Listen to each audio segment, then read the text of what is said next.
নমস্কার। বাংলা সিরিয়াল সমাচারে তোমাদের সবাইকে অনেক অনেক স্বাগত জানিয়ে লক্ষ্মী ঝাঁপির আজকের পর্বে রিভিউ শুরু করছি। শুরুতেই দেখা যাচ্ছে যে ঝাঁপি তো ছুটে গেছে ইনকার কাছে, গিয়ে বলছে, ইনকা তো তখন কিন্তু ওর মায়ের সাথে কথা বলছে যে একটা দেশলাই কাঠিতেই না আমি ওর সব স্বপ্ন সব একদম ওভার একদম সব কিছু বন্ধ করে দিয়েছি, একদম দোকান জ্বালিয়ে পুড়ে ছাড়খাড় করে দিয়েছি। তখনই ঝাঁপি এসছে আর ফোনটা রেখে দিয়েছে ফট করে। বলছে, আমার ওখানে সর্বনাশ করে এখানে তুমি ঘাপটি মেরে শুয়ে আছো? বলে, কি মানেটা কি? আমার শরীরটা টায়ার্ড লাগছিল, আমি এসে শুয়ে পড়েছি, তার মানেটা কি? বলে, আমার দোকান জ্বালিয়ে পুড়িয়ে দিয়ে তুমি এখানে শুয়ে আছো? বলে, কি বলতে চাইছো তুমি? বলে, ওখানে আমার দোকানটা তুমি জ্বালিয়ে পুড়িয়ে দিয়েছো। বলে, কি প্রমাণ আছে তোমার কাছে? বলে, ওখানে একমাত্র তুমি ছিলে না। বলে, বাহ, ওখানে তো দীপও ছিল না। বলে, এই একটাও কথা বলবে না, নাহলে কিন্তু জিপ টেনে ছিঁড়ে ফেলে দেবো। ঝাঁপি বলছে। দীপ তো একেবারে ঝাঁপির কথা শুনে অবাক। দীপ ঝাঁপির দিকে তাকিয়ে আছে অবাক হয়ে। ঝাঁপি বলছে, এতদিন ওর কথা ভেবে আমি তোমাকে ছেড়ে দিয়েছি, মানে দীপের কথা বলছে, যে ওর কথা ভেবে। তো এবার আমার আর আমার কাছ থেকে তুমি আর রেহাই পাবে না। বলে, কি প্রমাণ আছে যে তুমি আমাকে এতগুলো কথা বলছো? বলে, আমি প্রমাণটা দেখাতে পারছি না বলেই তুমি এখনো এখানে আস্ত দাঁড়িয়ে আছো। যদি প্রমাণটা দেখাতে পারতাম না, তোমাকে আর এখানে আস্ত রাখতাম না আমি। তাই বলছে। ঝাঁপি তো এবার বলে টলে চলে যায়। তো এবার দীপকে বলছে, ইনকা দেখলে তোমার সামনে কেমন করে বলে গেল, দেখলে? দীপ বলছে, দেখো ওর দোকানটা সদ্য পড়েছে তো, মাথা ঠিক নেই, তুমি ওর কথায় কিছু মনে করো না, আমি যাচ্ছি ওর কাছে। এই বলে দীপ ঝাঁপির কাছে চলে যায়। ইনকা বলছে, এবারের ম্যাচটা আমি জিতে গেলাম ফাইনালি ঝাঁপি, তোমাকে হারিয়ে, তাই বলছে। আর ঝাঁপি ওদিকে ঘরে গিয়ে কাঁদছে। এবার দীপ ঝাঁপিকে সামলাতে এসেছে। তো এসে দেখছে ঝাঁপি খুব কাঁদছে। বলছে, এই ঝাঁপি, কাঁদছিস কেন? ঝাঁপি তখন দীপকে জড়িয়ে ধরে কাঁদতে থাকে। তখন বলছে, এই বোকা মেয়ে, কাঁদছিস কেন? কাঁদতে নেই, এইভাবে সব ঠিক হয়ে যাবে, দেখবি। তখন কিন্তু ওখানে কাঁসাই আসে। কাঁসাই এসে দেখছে যে দীপ ঝাঁপিকে সামলাচ্ছে। আর তারপর একে একে ইনকা আসে, দীপের মা আসে। দীপের মা এসে এসে ঝাঁপি বলে চিৎকার করে উঠেছে, তার ছেলেকে জড়িয়ে ধরে আছে যে সেটা সহ্য হচ্ছে না। তখন ঝাঁপি সরে যায় আর নিজের ঘরে যেতে যায়। দীপ তখন বলছে, দেখ ঝাঁপি, আমি যেই ঝাঁপিকে চিনি সে কিন্তু হার মানার মেয়ে নয়। এত বড় স্বপ্ন যখন দেখেছিস, দেখ বাধা তো আসবেই, হার মানলে কিন্তু চলবে না। আর আমি যেই ঝাঁপিকে চিনি সে কিন্তু হার মানতে শেখেনি। কাঁসাই তার দাদাভাইকে সাপোর্ট করছে।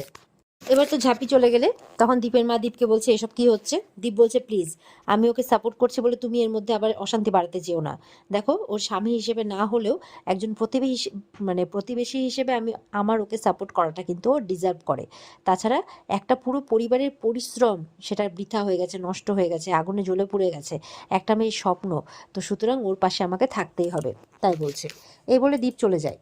তখন আবার ইনকাকে জিজ্ঞাসা করছে দীপের মা, আচ্ছা দোকানে আগুনটা কিভাবে লাগলো গো? ইনকা বলছে, ওফ, আমি কি করে জানবো, আমাকেই কেন এসে সবাই জিজ্ঞাসা করছো? ওদিকে ঝাঁপির বাবা কাঁদছে। তখন ঝাঁপির বোন ঝাঁপির বাবাকে বলছে, তুমি কেঁদো না বাবা, তোমাকে যদি দিদি কাঁদতে দেখে তাহলে তো আরও কষ্ট পাবে, বলো। দেখো, ওর তো এর মধ্যে স্বপ্নও জুড়িয়েছিল, বলো। তখন তার বাবা চুপ করে। ঝাঁপি যখন সেখানে আসে, দেখছে ওর মারা সেই যে বাসনগুলো পুড়ে গেছে সেই বাসনগুলো নিয়ে যাচ্ছে বাড়িতে। আর এদিকে ঝাঁপির হাতে ঝাঁপির বাবা বলছে, এই যে 2200 টাকা, এটা কেনা বেচা করে যতটুকু হয়েছিল এনে ঝাঁপির হাতে দিচ্ছে, বলছে এটা তুই রাখ, এই বলে চলে যায়। ঝাঁপি বলছে, কালকে একাদশী কাঁসাই দিই, কাঁসাইও আছে সেখানে। বলছে, কালকে ওদেরকে আমি সুদসহ টাকা ফেরত দেওয়ার কথা ছিল। ওরা আমার মুখ চেয়ে সবাই বসে থাকবে গো, আমি কি জবাব দিব ওদেরকে, কিভাবে তাকাবো ওদের দিকে? তাই বলছে। তখন কাঁসাই বলছে, তুই ওই 1475 টাকার কথা ভাবিস না তো, তুই ওটা আমার কাছ থেকে নিয়ে নিস। আর বাকি যেটা এখন তুই ভাব যে ওই ইনকা রাক্ষসীটার কি ব্যবস্থা করবি। তখন ঝাঁপি বলছে, না কাঁসাইদি, আমার যদি তোমার কাছ থেকে টাকা নেওয়ারই হতো তাহলে তো আমি প্রথম দিনই নিয়ে নিতে পারতাম, বলো। কিন্তু আমি তো নেইনি। আর তাছাড়া আমার তো মানে এই ব্যবসাটা করে যেটা লাভ হওয়ার কথা ছিল, কোথায় আজকে 12,000 টাকা লাভ হওয়ার কথা ছিল, সেই জায়গায় হাতে দেখো 2200 টাকা পড়ে আছে। এটাতে এই গাড়িটা মেরামত করতেই চলে যাবে। তাহলে এবার বাকি আমি টাকা কোথা থেকে কি করব? এই ব্যবসাটা করাটা তো আমার, এটা তো আমার স্বপ্ন ছিল না, বলো। কিন্তু আমার স্বপ্নের পথে যেটা মানে স্বপ্ন পূরণ করতে আমি যেটা শুরু করেছিলাম সেটা তো সব কিছু শেষ হয়ে গেল। এইভাবে বলছে আর কি মনের দুঃখে। এবার দেখা যাচ্ছে ঝাঁপি তো শুয়ে খুব কাঁদছে। সেই আগুন জ্বলে গেছে দোকানটাতে, সেই কথাগুলোই ভেবে যাচ্ছে। জামপোতা লোকদের কিভাবে কি করবে, কিভাবে টাকা ফেরত দেবে, সেই সব ভাবছে। ভাবতে ভাবতে উঠে বসে পড়ে, দেখে কাঁসাই পাশে নাক ডেকে ঘুমোচ্ছে। আরে ওর ভালো লাগছে না, ও বিছানার মধ্যে বসেই থাকে জানলার দিকে তাকিয়ে, আর বসে বসে কাঁদতে থাকে। আর ওদিকে দেখা যাচ্ছে দীপ আস্তে করে ঘরের মধ্যে ঢুকেছে। ঝাঁপিকে দেখে, ঝাঁপি জেগে বসে আছে, আবার আস্তে করে দরজাটা লাগিয়ে দিয়ে চলে যায়। আর ঝাঁপি কিন্তু ওইভাবে বসে বসে ঘুমিয়ে পড়ে। পরদিন সকালেই দেখা যাচ্ছে যে ঝাঁপির বোন একদম দৌড়ে দৌড়ে ডাকতে এসছে, দিদি ওর বাইরে দোকান, দেখ দেখ দেখ দোকান, গিয়ে দেখ কী হয়েছে। কাসায় হুড়মুড়িয়ে উঠেছে একেবারে ঘুমের ঘোরে, আমাকে নিয়েছো এই করে দৌড়ে গেছে সব কটা মিলে। ইনকা বলছে কী হলো ব্যাপারটা? তখন দীপ বলছে কী জানি, চলো তো কারো কিছু হলো নাকি, গিয়ে দেখি যেভাবে দৌড়ে গেল। এই বলে সবাই মিলে বাইরে গেছে, ততক্ষণে বাইরে লোক জমা হয়ে গেছে।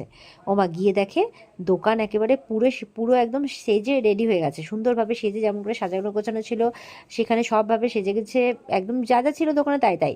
প্লাস একদম সসপ্যান ভর্তি চাল, সমস্ত বাজার, মাংস, যা যা যা কিছু লাগে সব কিছু রেডি, শুধু রান্নাটা বসিয়ে বিক্রি করতে পারলেই হলো, এরকম একটা ব্যাপার। তো দীপের বাবা মাও মানে ঝাঁপির বাবা মাও দাঁড়িয়ে আছে দোকানে।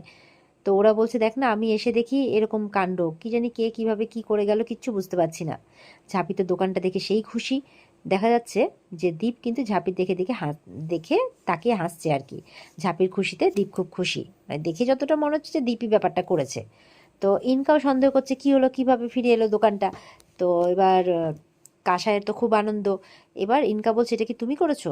দীপ বলছে আমি কখন করব, তোমরা যেখানে আমিও তো সেখানে। তখন ঝাঁপি মনে মনে বলছে চুপি চুপি তুমি আমার ঘরে এসেছিলে, আমি সব বুঝতে পেরেছি, তুমি যতই লুকো আমি জানি এই কাজটা তুমি করেছো। ইনকা বলছে তোকে স্যালিউট রে দাদা, সত্যি ঝাঁপি তোর মতো বর পেয়ে খুব ভাগ্যবতী একেবারে। তখন দীপ বলছে না না আমি এসব কিচ্ছু করিনি। তখন তো সবাই অবাক হয়ে যায়, কি তাহলে কে করলো? তাহলে তো খুঁজে বের করতে হবে কে করলো। তখন দীপ বলছে ঝাঁপি এখন ওসব ছাড়, এখন রান্নাটা তাড়াতাড়ি বসানোর ব্যবস্থা কর, তাড়াতাড়ি শুরু কর, দোকানটা খোল, কারণ তোকে আবার জাম পোতা যেতে হবে, মনে আছে তো? তখন ঝাঁপি বলছে মা তুমি তাড়াতাড়ি রান্না বসাও বুঝলে, আমাকে যে করে হোক 1475 টাকার মানে সেল আজকে করতেই হবে, আর জাম পোতার লোকেদের আমাদেরকে টাকা ফেরত দিতেই হবে। তো এবার তো সবাই খুব খুশি যে এবার একেবারে মানে শুরু করবে আবার দোকানটা। আর ওদিকে কাসাই বলছে দেশি বিদেশি সবার মুখে 3 জুতো মেরে তুই শুরু করতো আবার দোকানটা, এইভাবে বলছে। এবার ঝাঁপির মনে কিন্তু তাও প্রশ্ন, কে এই কাজটা করলো? কাসাইও বলছে সত্যি তো, কে এই কাজটা করলো বলতো? তখন ওদিকে কে আবার দীপ বলছে এই এত প্রশ্ন কেন রে তোদের বলতো? এই ঝাঁপি, যেই করুক না কেন কাজটা তো কাজের কাজ করেছে, বল যা গিয়ে তাড়াতাড়ি কাকিমার সাথে হাত লাগা, দোকানটা খুলতে হবে তো। এবার তো ঝাঁপি জয় মা ছাড়া লক্ষ্মী বলছে, মানে কাসাই বলছে দেখ সামনে পুজো আসছে, মা ছাড়া লক্ষ্মী কিছু একটা ব্যবস্থা করে দিয়েছে, তাই মায়ের নাম করছে ঝাঁপি। এবার করতে করতে সামনে একটা ক্যামেরা দেখতে পেয়েছে, আর দেখে হাসছে যে এই তো এবার সে বুঝতে পারবে যে কে এই কাজটা করেছে। আর ওদিকে ইনকা দেখছে ঝাঁপি উপরের দিকে তাকিয়ে হাসছে, মানে ইনকাও ক্যামেরাটা দেখে ফেলেছে, বলছে এই তো রাস্তা পাওয়া গেছে, মনে মনে বলছে। তো এবার দেখা যাচ্ছে সব ওই ক্যামেরার দোকানে ভিড় করেছে, কাসাই, ঝাঁপি, ইনকা, পাড়ার ছেলেপেলেরা, দীপ, সবাই মিলে। এবার তো একদম কাসাই মানে ফার্স্টে ডাকছে, তো ঝাঁপি ডাকছে যে বাবলাদা খোলো, মানে তখন কাসাই বলছে এই এত মিহি গলায় ডাকলে হবে না, সর, ও কুম্ভকর্ণের মাস্টার তো ভাই। এবার তো এমন ডাক শুরু করেছে বাবলু, একদম জোরে করে একেবারে, আর একদম জোরে জোরে মানে সারাটাকে পিটাচ্ছে, সবাই কানে হাত দিয়ে ফেলেছে, এত জোরে কাসাই একদম দরজা পিটাচ্ছে আর ডাকছে। তো এবার কাসাই বলছে আচ্ছা, মানে বাবলু যখন বলছে আসছি কাসাই বলছে আমরা ডাকছি কেন বলতো? তখন দীপ বলছে বাহ, এটা জানিস না কেন ডাকছি, চারিদিকে ডেকে ডেকে একদম কান ফাটিয়ে দিলি সবার, হ্যাঁ। তখন ইনকা বলছে ওই যে সিসিটিভি ফুটেজ, ওটা এদিকেই মুখ ঘুরিয়ে আছে, সুতরাং এখানে দেখা যাবে যে কালকে গাড়িটা এখানে কে প্লেস করেছে। তখন তো দীপ একটু অবাক হচ্ছে, আর ওদিকে ঝাঁপি চুপ করে আছে, আর এখানে আজকের পর্ব শেষ হয়ে যায়। তো এই ছিল আজকের পর্বের রিভিউ, দেখা হচ্ছে আগামীকালকে। তো আগামীকালকের পর্বের জন্য সবাই প্রস্তুত থাকবে। আর আজকের পর্বের রিভিউ ভালো লেগে থাকলে আমাদের সাথে জুড়তে চ্যানেলকে সাবস্ক্রাইব অবশ্যই করবে। টাটা।